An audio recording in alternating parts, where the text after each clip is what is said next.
Whoa. Here come the beans.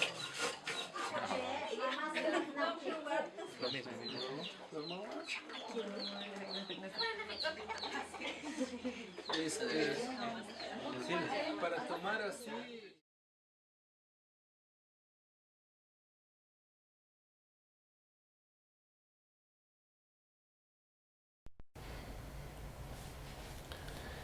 Do you remember the first time you ever tasted the bittersweet nature of cacao?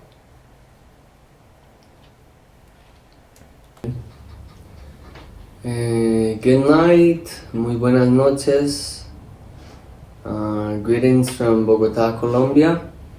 My name is Esteban and I'm very happy, I'm very glad to be sharing with all you this afternoon.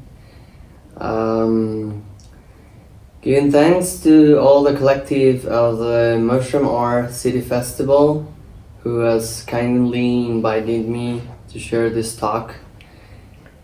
Today we're gonna explore the unknown and almost forgotten history of chocolate, but also we're gonna travel around the Amazonian basin, going up through all Central America, up to the north in Chaco Canyon, remembering this almost lost wisdom that is just starting to revive, is just starting to come back into our consciousness, into our paradigm. Today I have here with me my good friend Ixbalamte. She's also known as Bacao or Batastle. She's a very kindred spirit, and it's the complementary opposite of cacao, of the Theobroma cacao. And you'll get to know her well today too. But I also have chorote and a gourd. So chorote, it's this pot, this clay pot where we make the chocolate. And this is the famous jícara or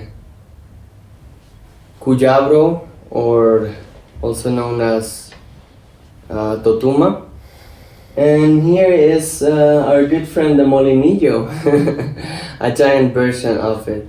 So before we start, my two recommendations for you to enjoy this talk is first, serve yourself a good cup of hot chocolate. If you follow the recipe, the Aztlan, Choco Aztlan recipe we shared, or whatever you have here in the bar, just try it. And also have your fingers ready to do screenshots, because there are some parts of the presentation where we're gonna pass quick, but there is nice and remarkable information that you might like to save for later. So greetings, and thank you all for coming today and join us in this journey into the depths of mushrooms, chocolate, and Meta-shamanism. Which bye.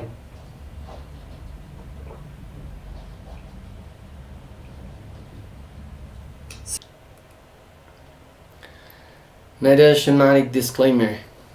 The information provided in this conference is the result of direct experience, field work, and heart-centered research by the author.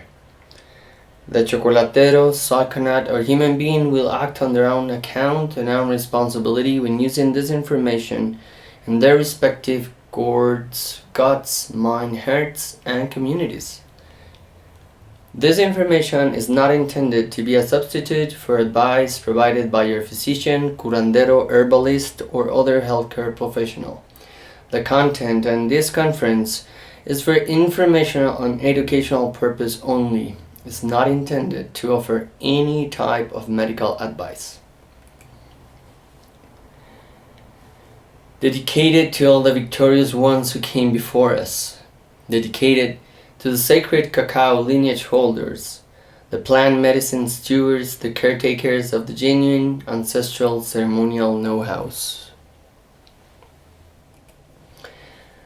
So I'd like to start by sharing a little bit what has brought me up to this place, to this moment.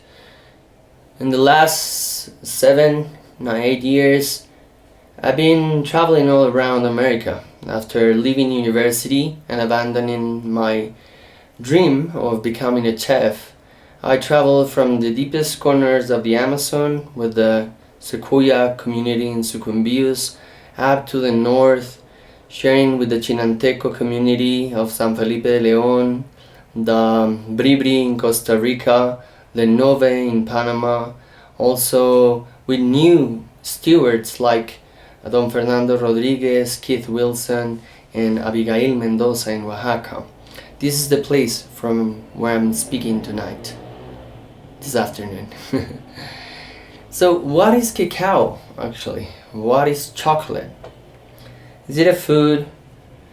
Is it indulgence? Is it a medicine? Or is it a drug?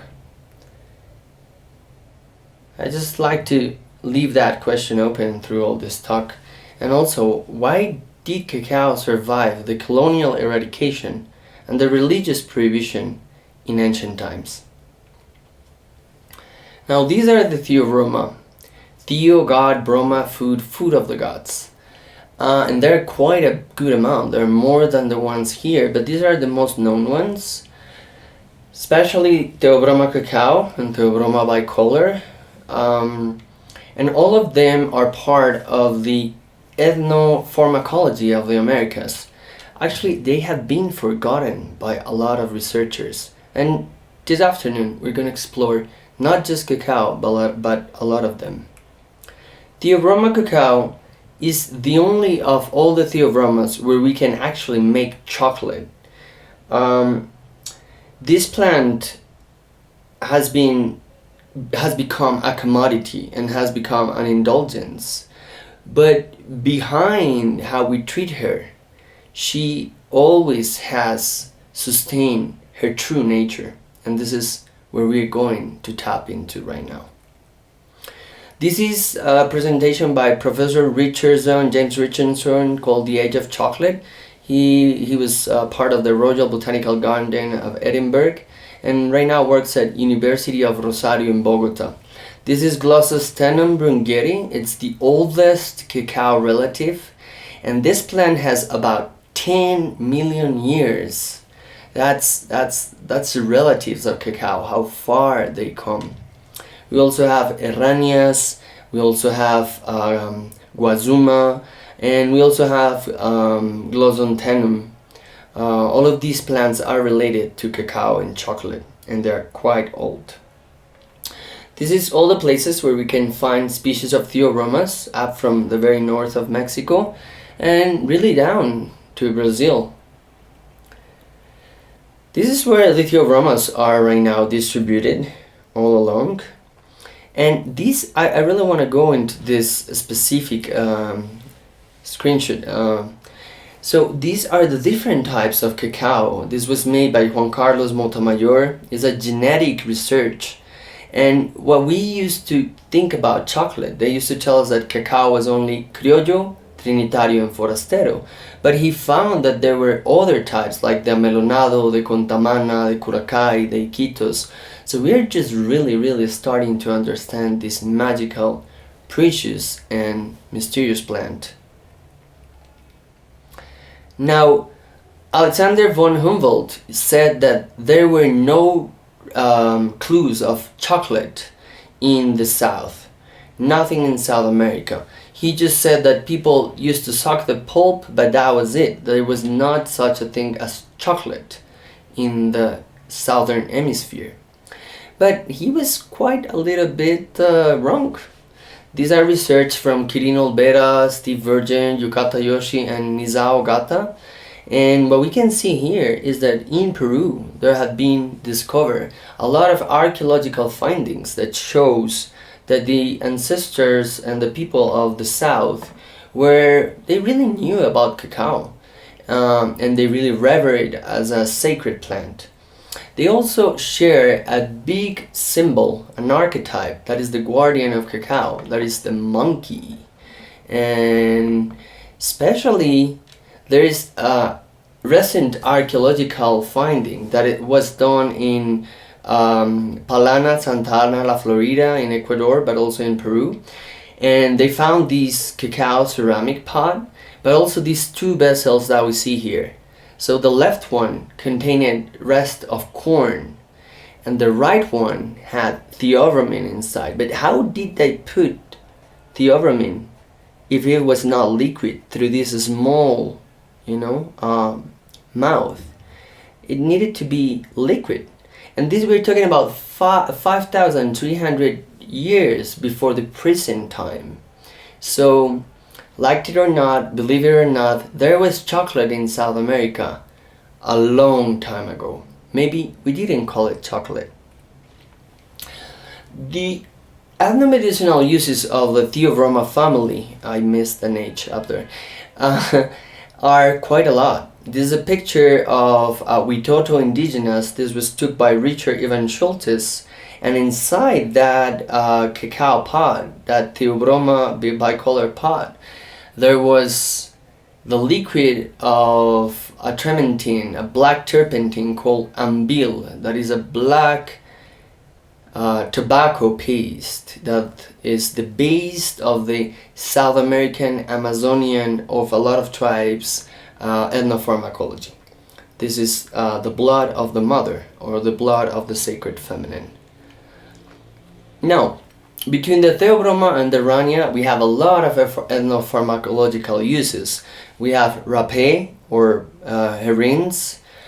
We have also, they use a part of the cacao to thicken up the ambil, the tobacco blood.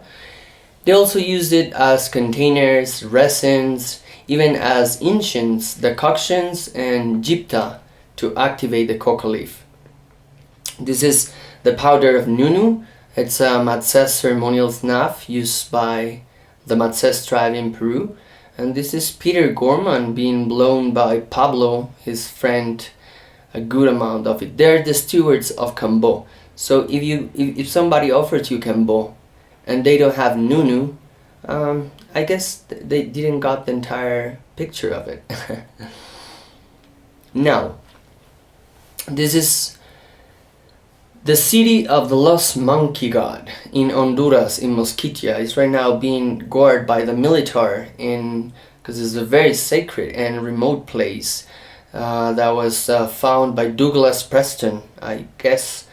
And what you can see here are metates. Metates are the big stones where the metlapil comes, and that's the technology of how the ancient Mesoamericans used to make chocolate. This is another metate, but this one is in Panama, and it's 400 years after in the current time. So chocolate, cacao, cacahuatl, xocoatl, bupu, pozonque, pozol, popo, these are all different names to beverages made out of chocolate. Now let's look to one of them, that is chorote, that is not actually here for some reason. But chorote, it's a word from the south, but it's actually a beverage in Cuba. What we gotta say here is that cacao comes from the Amazon basin. That's where the endemic and all the focal part of the plant is. But then it disseminated and went up to the north. And then in Mesoamerica is where the ancient Toltecs and the other inhabitants of the Anahuac transformed it and developed the technology to actually make chocolate. So the most possible theories are that the indigenous from the Ecuadorian coast de Valdivia or other tribes brought up the cacao and the Theobroma bicolor, and they brought down the zapote and the aguacate. It's a theory of Nizao Ogata. Also birds and monkeys could do that, but the technology was brought down back. Even today, the Guna in Panama, they have metates and they make chocolate. They are very related with the Mayans. Now, there are actually, today, these days, there are caretakers and stewards of cacao traditions. Tata Pedro and Nana Fabiana from the Cachiquel and Tata Pedro and Nana Marina from the Tzutujil are Mayans from Guatemala that still hold ancient sacred rituals and real cacao ceremonies. Don Efrain Hernandez, also in Mexico, and Fernando Rodriguez, Abigail, Dionisia, Doña Edmunda, and Doña Lea, they carry more a gastronomical legacy, but is nonetheless important. It's very, very, very remarkable what they do. So check out for these people whenever you travel to Mexico or Guatemala. They really know about this sacred plant. I had the pleasure to meet some of them, almost all except to a friend. I haven't met him, but he's a Maya Lacandon, Abuelo Toño, very special elder, very precious, wise. He doesn't even speak too much Spanish, but he holds a sacred ceremony, intergenerationally passed down without interruption. And he shares cacao, balche, that is a sacred sap, and tobacco. Here we have modern time, new people, new paradigms, but people that have been spreading the word and the know-hows of the sacred use of chocolate. Especially Carlos Jesus Castillejos, good friend of mine. He sent us a message, a prayer, a song that we'll share in a minute. Florencia, Cacao Lab, very inspiring woman walking along by with Tata Pedro and Ana Fabiana. Keith and Barbara, that's where I met chocolate in Guatemala. Jonathan Ott, we're going to speak about him later. And Mark Cicenti in New Mexico. Wow, really rescuing ancient recipes. Brian Wallace, good friend of mine. And Josefina Jimenez, good weaving with the Chinantecos. This is a prayer song shared by Carlos Jesus Castillejos, so you may take your gourd of chocolate and have a sip while listening. Oh corazón del cielo, en tu apertura infinita comulgamos. Oh corazón de la tierra, en tu amor incondicional nos abrazamos. Oh corazón de todos los seres, en tu resplandor continuo viajamos. A la gran familia de la náhuac, un saludo a su resguardo del corazón, de la semilla, del cultivo, de la cosecha y de la celebración del cacao, Ish Cacao. Familia maya en sus diversas expresiones, familia chontal, familia chen, familia yucateca, quiché, soque, cachiquel, lacandona, familia zapoteca, chinanteca y familia náhuatl. Desde su corazón fluye la sabia sangre del cacao, un sacramento cotidiano, una ofrenda a lo invisible. Aquí y ahora, desde ustedes, celebramos, cantamos y abrimos.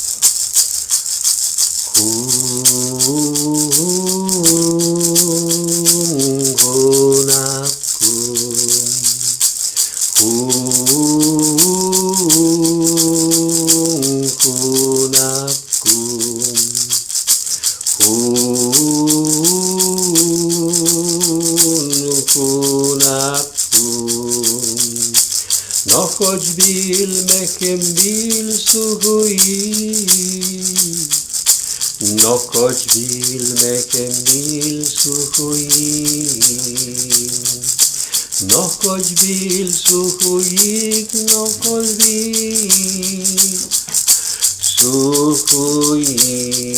suhui. Oshla juntiku, bolontiku, Oshla juntiku, bolontiku, bakapcha, bakapsa, bakapek, bakapkan. Lakini, shamani, chikinik, nokoli. Ish cacao, ish cacao, ish cacao. Oh, oh, oh. Oh corazón del... Now we have actual stewards of cacao all around the Americas. Mexico has most of them, but also in Colombia, Peru, and Panama. Real people taking care of the plant on a sacred way. Look for them. Be reciprocal with them if you get the chance to meet them. They are the owners of the wisdom behind this plant. This is the first image, but real sculpture that I had the pleasure to see in Mexico years ago with my father when I traveled to the archaeological site, Sacred Temple of Tonina. It's an ancient container cap, and then we see this female sort of monkey with these very beautiful ornaments. Monkey are caretakers of cacao in a lot of ways. In colonial times, the conquistadors, but more the chronists, los cronistas, wrote a lot about it. And they wrote beautiful things, but also awful things. But because they saw that it was very beloved and it was precious, they took it with them. The story of the colonial part is quite long, and I'm not going to go deeper in this talk because we are short of time. But it's quite remarkable how chocolate made its way to the Catholic Church and also to the courts in France, Spain, among other countries like Italy. This Pope was before chocolate arrived, and he said that the liquid does not break the fast. And then when it was the cuestión moral, si el chocolate quebranta el ayuno eclesiástico, there was a big debate because it made people horny and it was very aphrodisiac. But Cardinal Francisco Maria Brancaccio wrote this, the Chocolate Potu Diatrave, where he defended the use of chocolate as a sacred beverage. And that's why today we have chocolate all around the world.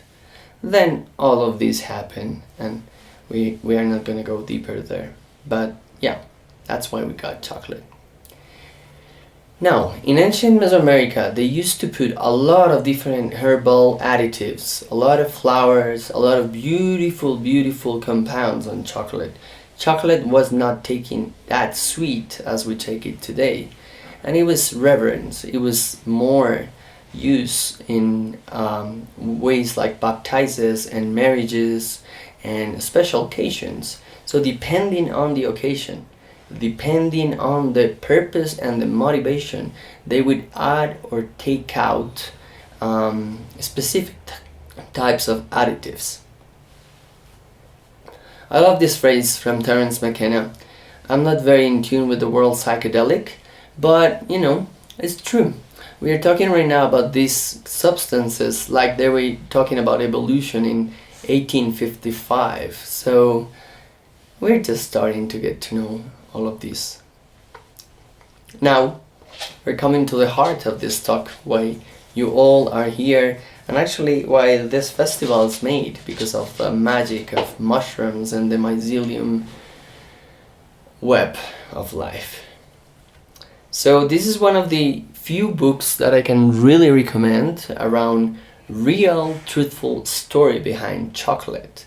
This is Jonathan Ott, The Chocolate Addict.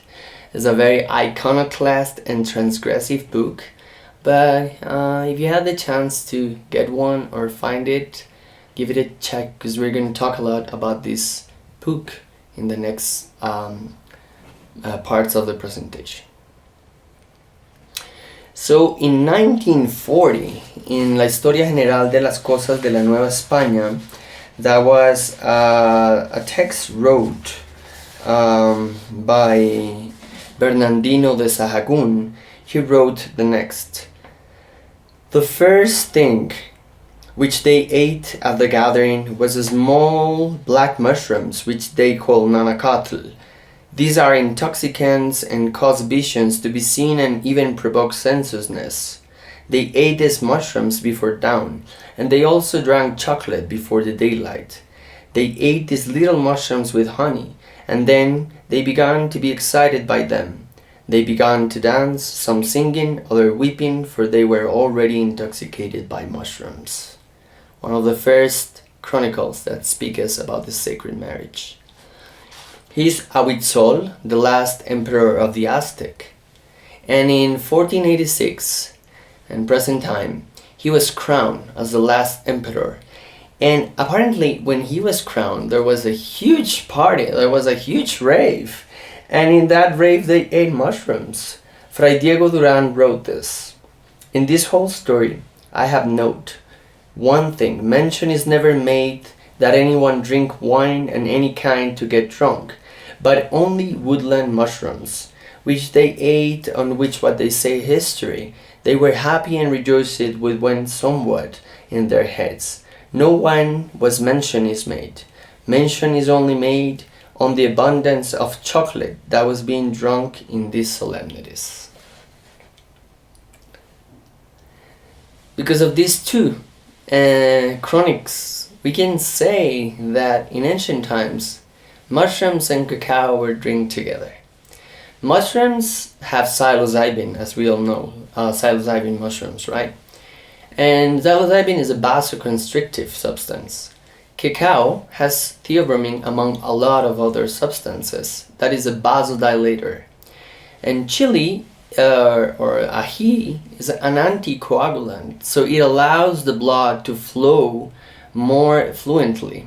So when you mix these three on the proper dose and on the right timing, remember this, on the right timing, alchemy happens. There's magic behind this mixture. That's why we call it the Holy Trinity. Shout out and thanks to Karina Muscarina for this beautiful artwork. Now in 1957, this guy known as Gordon Wasson and his wife, that has been forgotten, Valentina Pavlova, they met Maria Sabina, and there's a lot to be talked about it, but I'm not gonna go deeper on that. But he wrote exactly, they gave us chocolate to drink, somewhat ceremonially, and suddenly I recall the words of the early Spanish writer who had said that before the mushrooms were set, chocolate was drunk.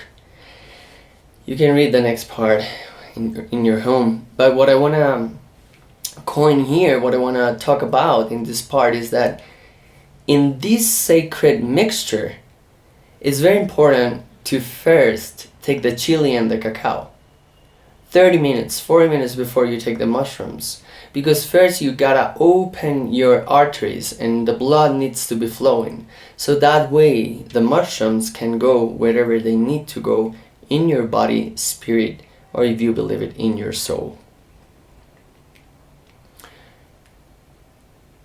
I just wanted to put this picture here and honor the spirit of Maria Sabina.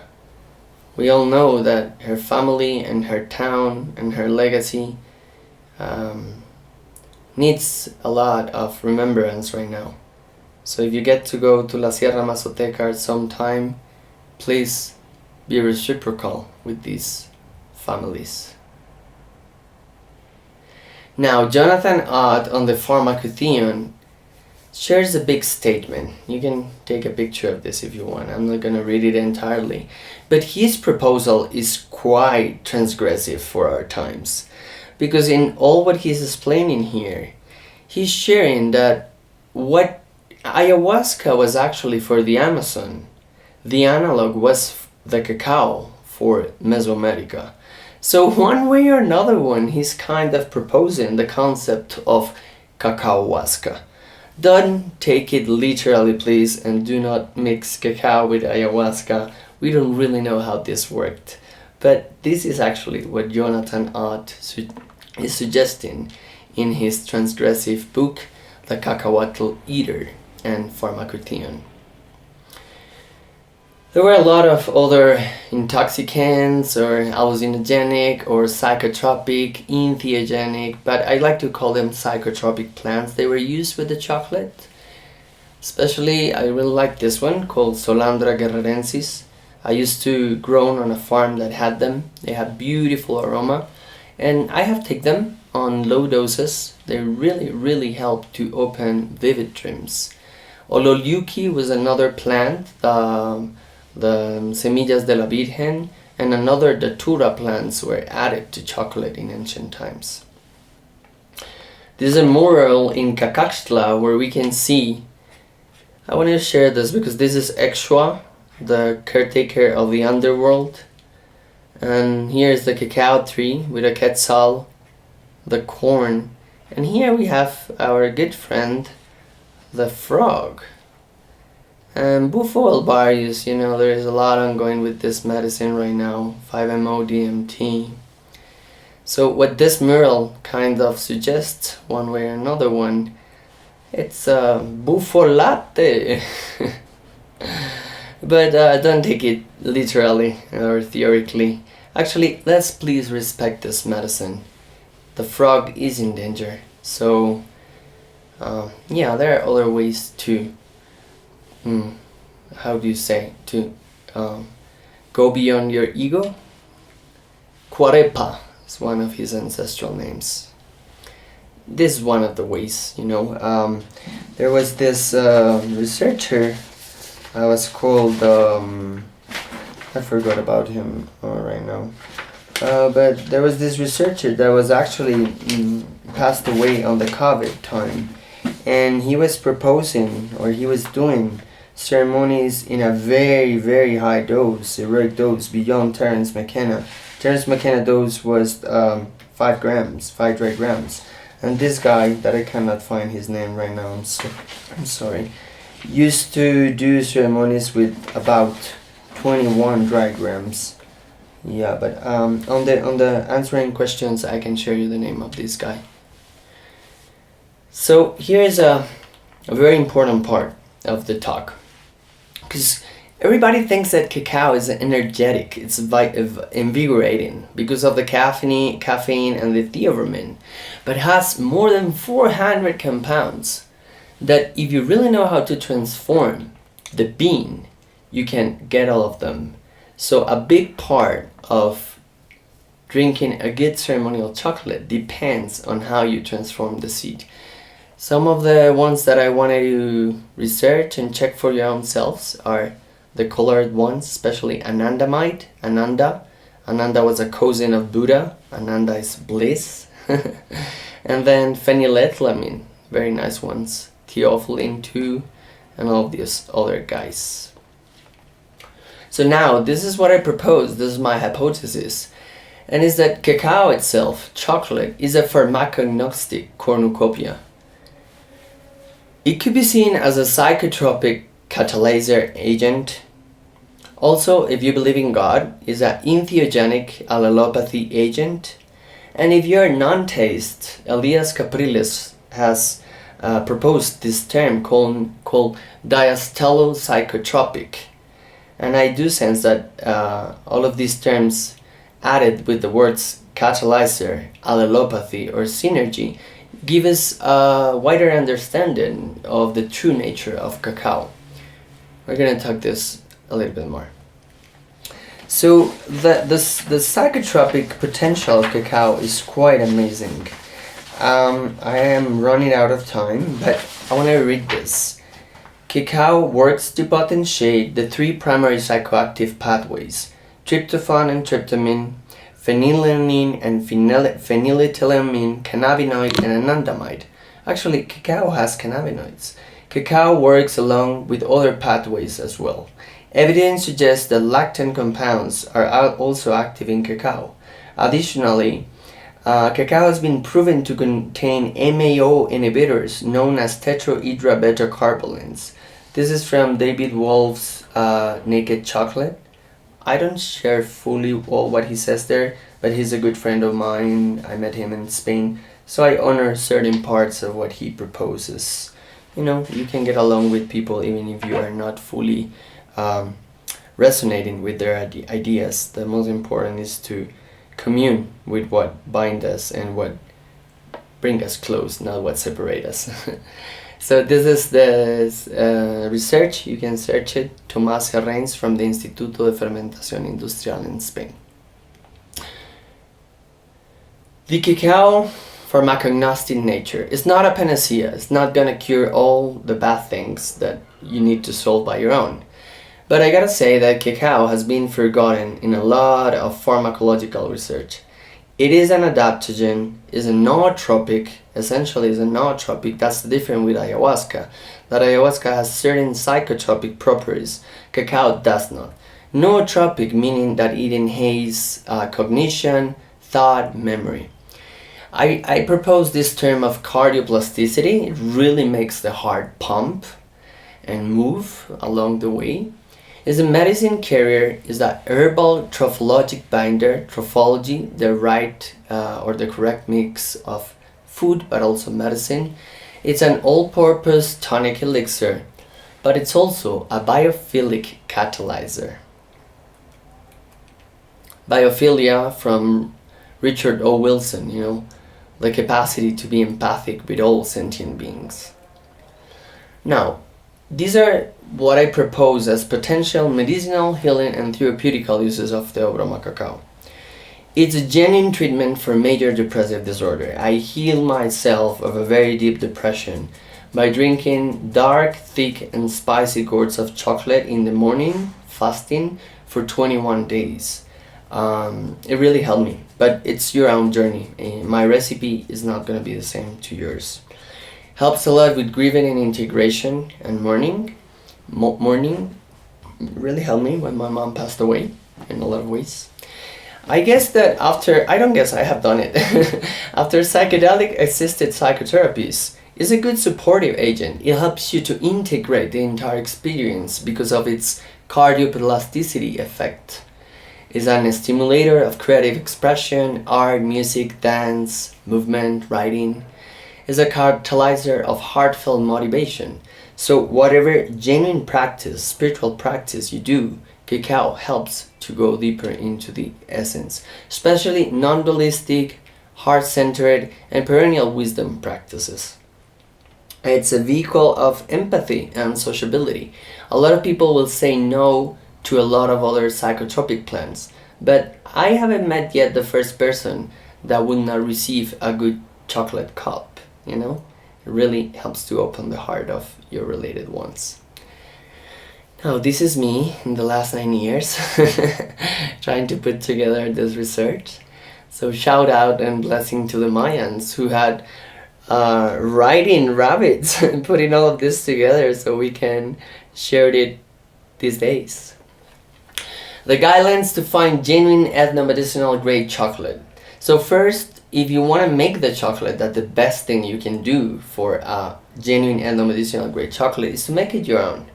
So you get beans that are ethically sourced, organic heirloom seeds, small holding harvest, and the most important is that they need to be linked with indigenous communities.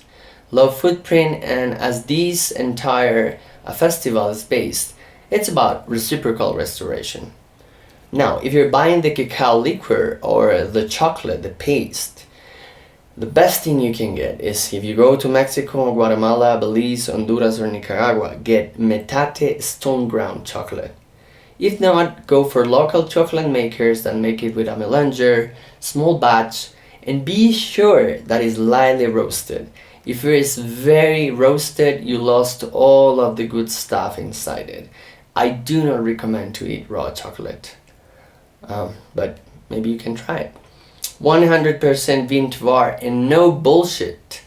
The things that they call chocolate today, they look like, they seem like, even they taste like, but they are edible, but they are even anti-physiological. They are not real chocolate. So go away the sugar and the lecithin is the best thing if you want to go for a meta-shamanic journey. Now today there's a lot of people doing cacao ceremonies. I cannot judge anybody, but I gotta say that there's cultural appropriation and cultural assimilation. You can assimilate, you can adapt to things, but when you're not Mayan and you're making a cacao ceremony and call it a Mayan cacao ceremony, that's tricky, that's a little bit disrespectful, and we need to be aware of this these days when there's a lot of colonialism and spiritual colonialism going on. There are regional designs for these ceremonies: Tsutsuhil, Kikche, Cachiquel, Guna, Lacandon, Nobe, and their new emerging paradigms. Here in Colombia, we have seen the birth of something we call cacao teadero. We can talk about that on the questions. But they're also talking circles, choco therapy, cacao static dance, choco biodance, choco kirtan, choco yoga, so on and so on.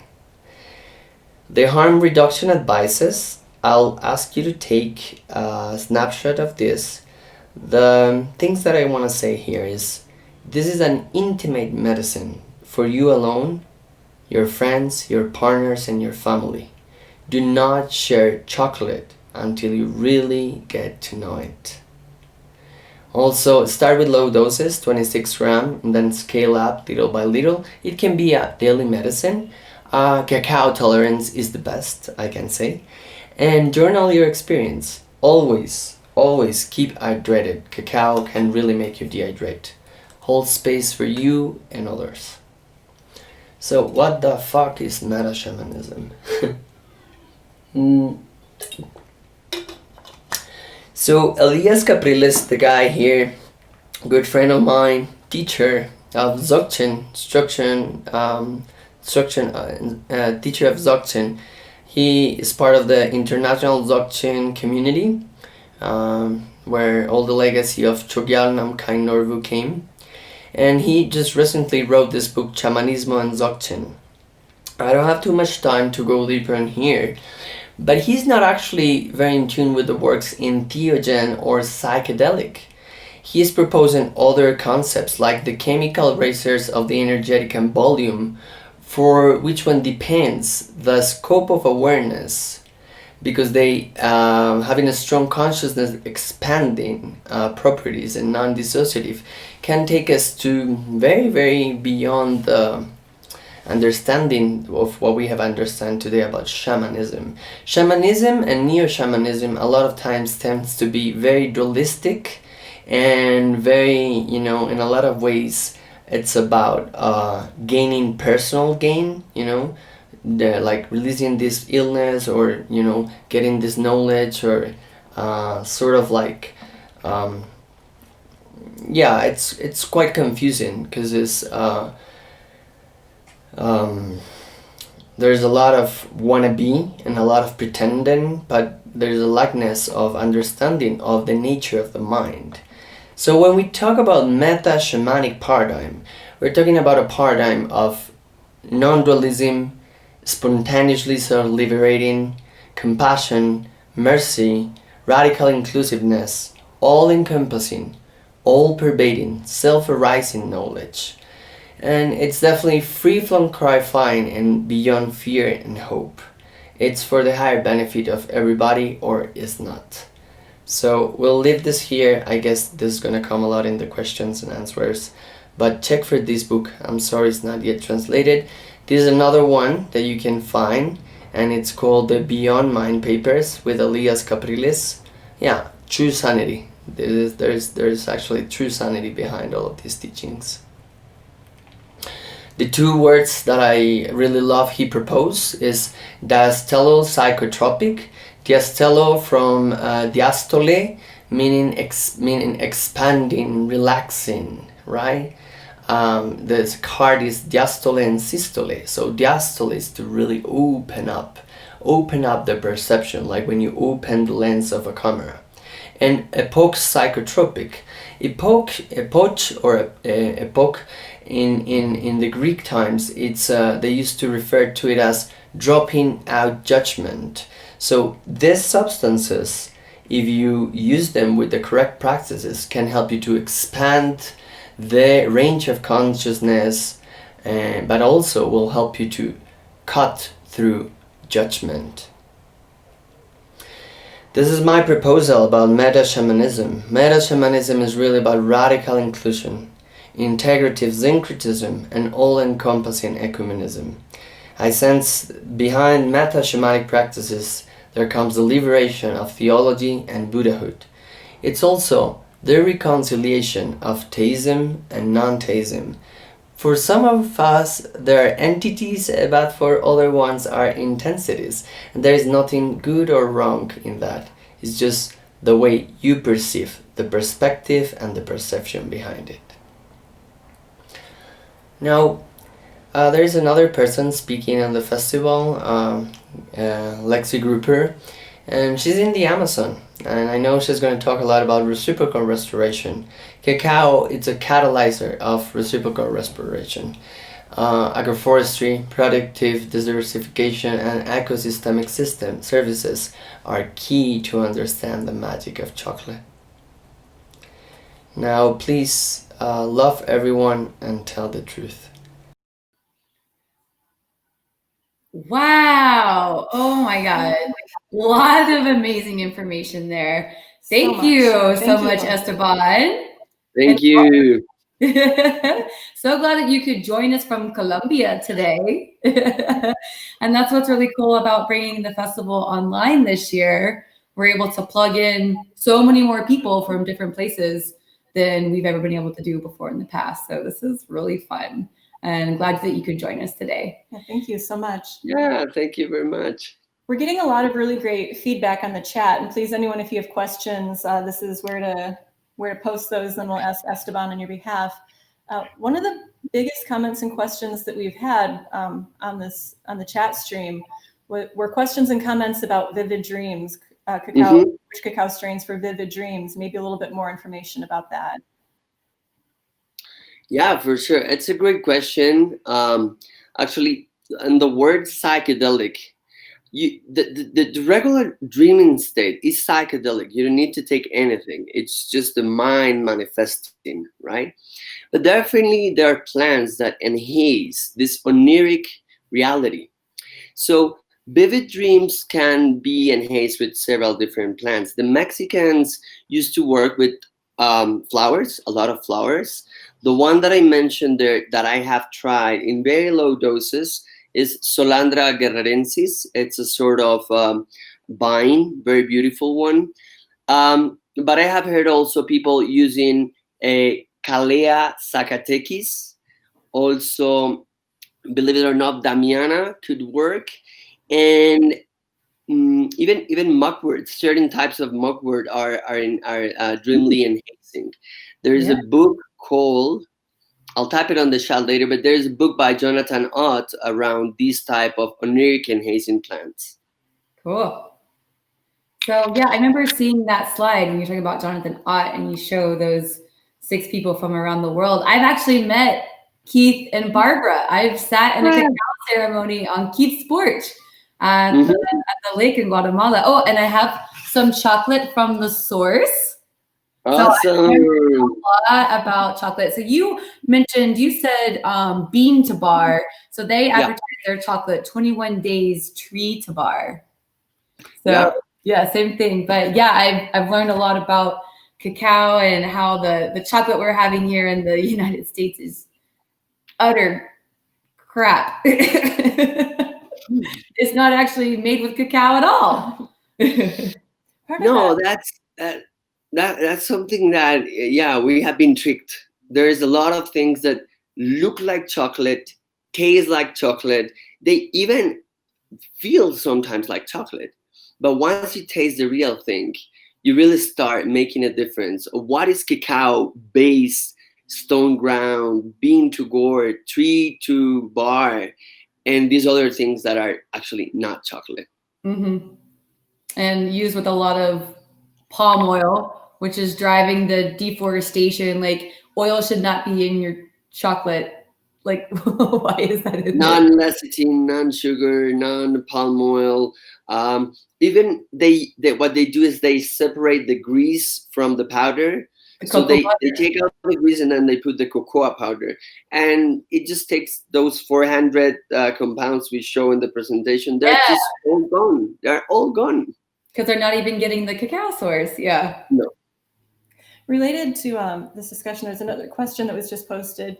And this was, why do you recommend not eating raw cacao?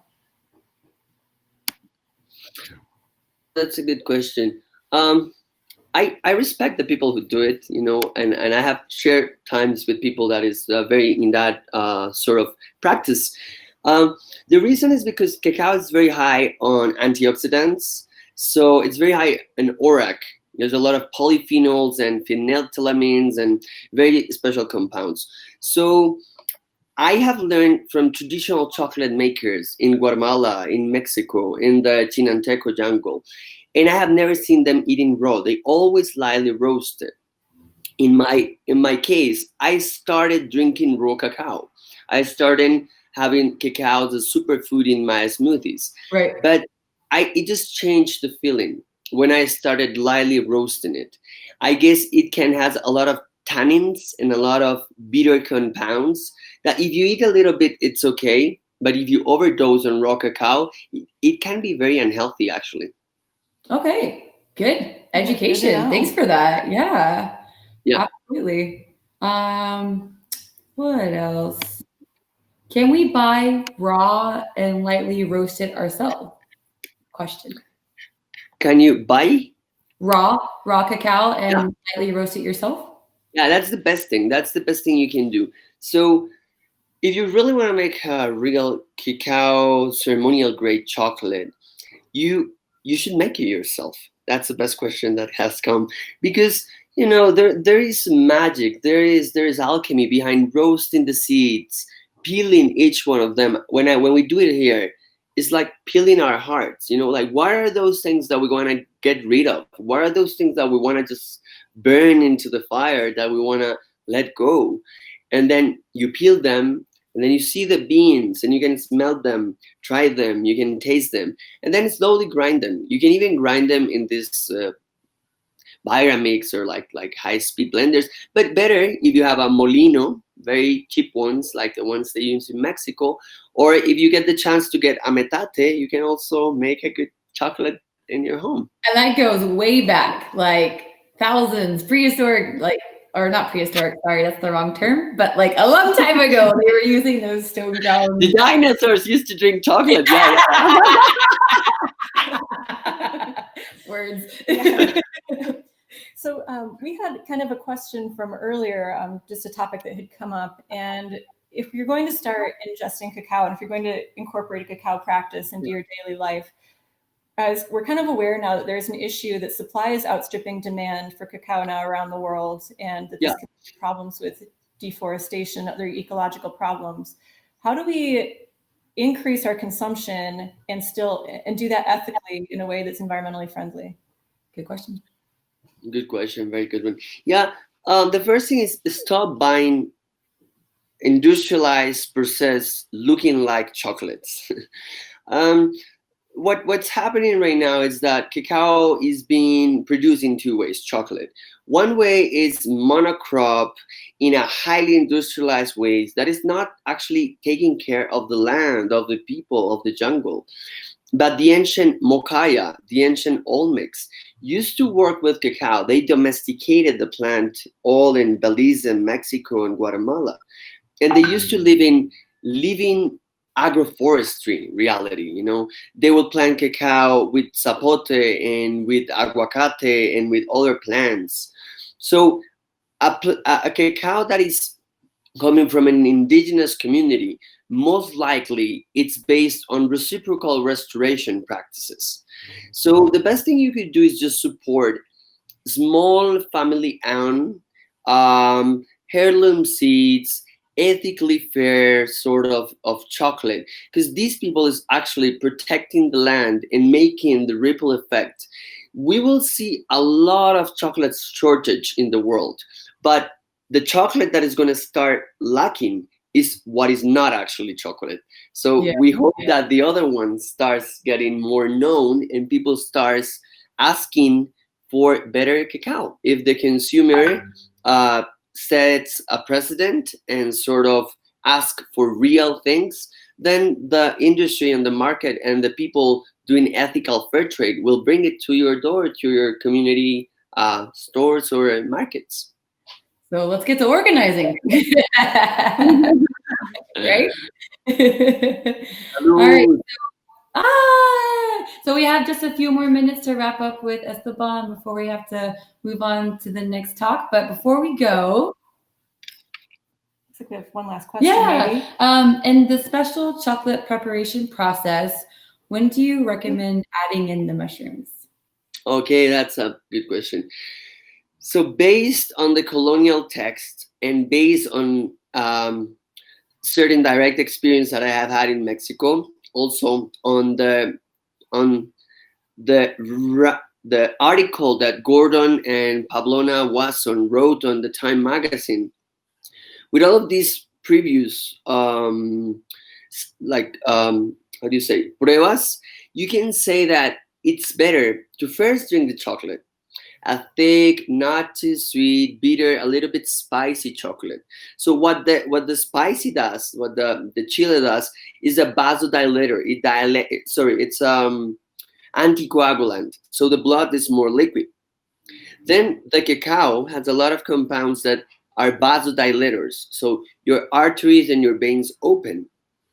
And in a very mysterious way, psilocybin is a vasoconstrictor, so it closes the veins. So it's better first to take the chocolate, take your time to do your practices, breathe, hold space, do whatever you want to do, and then 30-45 minutes later, you can start eating the mushrooms. The way I do it is one at a time, or in La Sierra, two at a time. And just go slow, little by little, and it's the best way to actually bring this marriage. I didn't say this in the talk, but if you see it, it's very easy to understand. Cacao, it's a ionic pod, so it's like this, and mushroom is phallic, right? So there's this intertwine, there's this alchemy between them. Oh, that's beautiful. You know, my friend Justin Waxman from the El Pital chocolate farm in Nicaragua is tuning in. I learned a lot from him. And he was constantly saying how magic is real. And you're talking about this magic. We talk about the magic within cacao, the magic within mushrooms, and that relationship. And yeah, what's up, Justin? I'm glad you're tuning in. I'll definitely would love to connect the two of you guys if y'all are interested in connecting. So anything else for Esteban before we say goodbye? I mean, just a really big thank you. And certainly we've had a lot of viewers. This was one of our most, one of the talks that had the most interest from our viewers. So, and from everyone affiliated with this festival was really your talk. And there was so much interest in this talk. So thank you very much for taking your time. Yes, to come talk to us today. So good to meet you and see you in the face. Yeah. Thank you all for the invitation. And yeah, whoever wants to know more or have more questions, they can write me down to the email that it's going to be somewhere over here. Mm-hmm. And that if there's just 2 minutes or 1 minute, I'd love to close with a song. Yeah, yeah, let's do it. 1 second, I go for the rattles. Karina Muscarina, I will definitely answer your question. I'll get it answered for you, so don't worry. Just because we've transitioned away, I'll get it answered. Is there a question? Oh yeah, with which other plant medicine you wouldn't recommend combining with chocolate? I'm not a physician, so I cannot recommend on a medical way. But in a psychonautic standard, Oleoluki, it's the morning glory seeds. They were used. Recently, I personally did traditional Salvia divinorum, eating, not smoking, eating the plant in a dark space at night with a holding space. And I drink a good gourd of chocolate before it. It was very special, very heart-centering, quite shaking, all the reality. But I also heard that in ancient times they used to do it. Other plants that could be used are in a more traditional way. I participated once in a chocoyote ceremony where the chocolate is drinking by the end of the ceremony, not by the beginning. Okay. So it's a more traditional peyote ceremony from the desert of Mexico. But then at the very end, chocolate kinds of highlights and bring you back to this sort of grounding sensation. So after all the profound experience with the most psychotropic and or special psychotropic, you come back with the enhancer that is the cacao.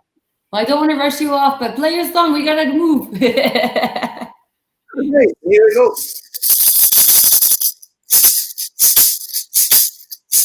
Shukuhatlik swalam te kakawamuzyi yetem yelam yojulitli churuti askalate chilate chukut chocolate. Beautiful. Esteban, thank you so much